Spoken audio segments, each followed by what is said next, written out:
आज Doubtnut app download करें। Doubtnut पर अपने सभी गणित, रसायन विज्ञान, भौतिक विज्ञान और जीव विज्ञान के डाउट्स का करो सफाया। बस प्रश्न की फोटो खींचो, एक ही प्रश्न को क्रॉप करो और तुरंत वीडियो सोल्यूशन पाओ। अभी डाउनलोड करें। हेलो दोस्तों, हमारे पास एक प्रश्न है जिसमें पूछा गया है ध्वनि तरंगों की प्रकृति अनुप्रस्थ नहीं होती है, प्रमाण दीजिए। आइए हम समझते हैं ध्वनि तरंगों की प्रकृति जो होती है अनुप्रस्थ क्यों नहीं होती। इस चित्र में दो तरंगों की स्थिति दर्शाई गई है। पहले चित्र में अनुदैर्घ्य तरंग की गति की दिशा को बताई गई है और दूसरे चित्र में अनुप्रस्थ तरंग की गति को दिशा को समझाई गई है। तो आइए पहले हम समझते हैं कि अनुदैर्घ्य तरंगे होती क्या है। वे तरंगे जिन्हें एक ही स्थान से दूसरे स्थान में जाने के लिए माध्यम की आवश्यकता पड़ती है वह अनुदैर्घ्य तरंगे कहलाती है। कैसे माध्यम की आवश्यकता पड़ती है, आइए हमें एक उदाहरण के द्वारा हम समझते हैं। जैसे कि अनुदैर्घ्य तरंगों के कण जो हमें दिख रहे हैं, इनकी जो दिशा है तरंग संचरण की दिशा के समांतर है। तो मान लीजिए यह कण जो पहली स्थिति में है एक दूसरे से दूर दूर में स्थित रहते हैं। कुछ स्थिति बाद ये किसी स्रोत से ऊर्जा प्राप्त करके आपस में एक दूसरे के पास पास आ जाते हैं। तो पास पास आने के पश्चात इनके मध्य में कंपन होता है, यानी कि आपस में टकरा जाते हैं और टकराने के पश्चात इनके मध्य में कंपन होता है और कंपन होने के पश्चात यह जो कोण होते हैं वापस अपनी दूर दूर स्थिति में आ जाते हैं।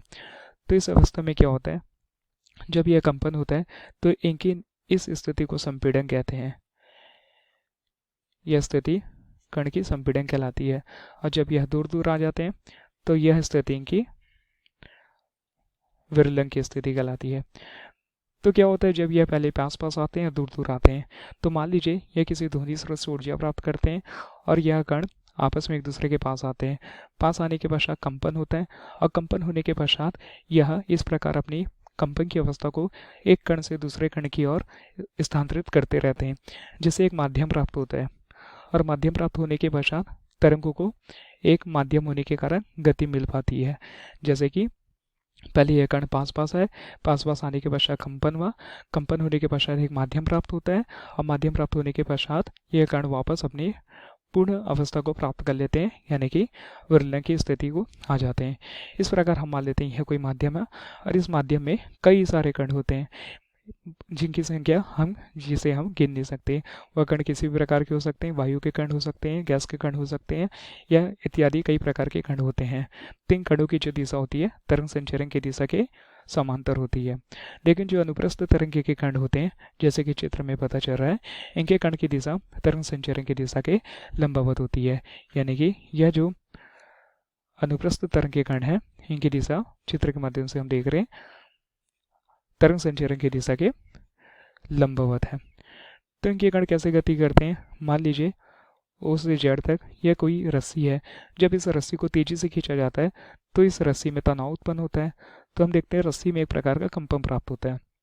कंपन हमें पहले यहाँ से दिखेगा, धीरे धीरे ये कंपन का स्थानांतरण होकर हमें जेड तक की ओर जाता हुआ दिखाई देगा।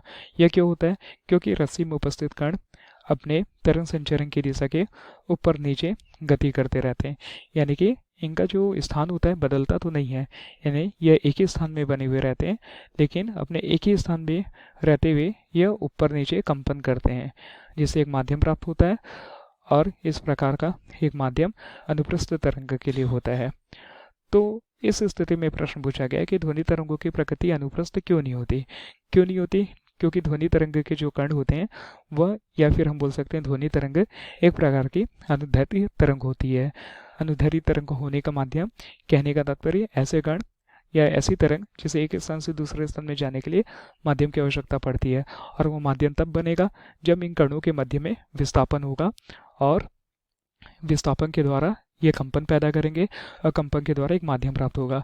लेकिन अनुप्रस्थ तरंगों के कणों में किसी भी प्रकार का विस्थापन नहीं होता, ये मात्र एक ही स्थान पर रहकर कंपन करते हैं, यानी कि अपनी स्थिति में ये हिलते नहीं हैं, जबकि अनुदैर्घ्य तरंगी कण अपनी स्थान से दूसरे स्थान में जाते हैं।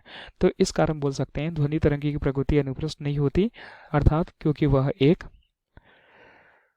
अनुदैर्घ्य तरंग के गुण को दर्शाती है। तरंग के गुण को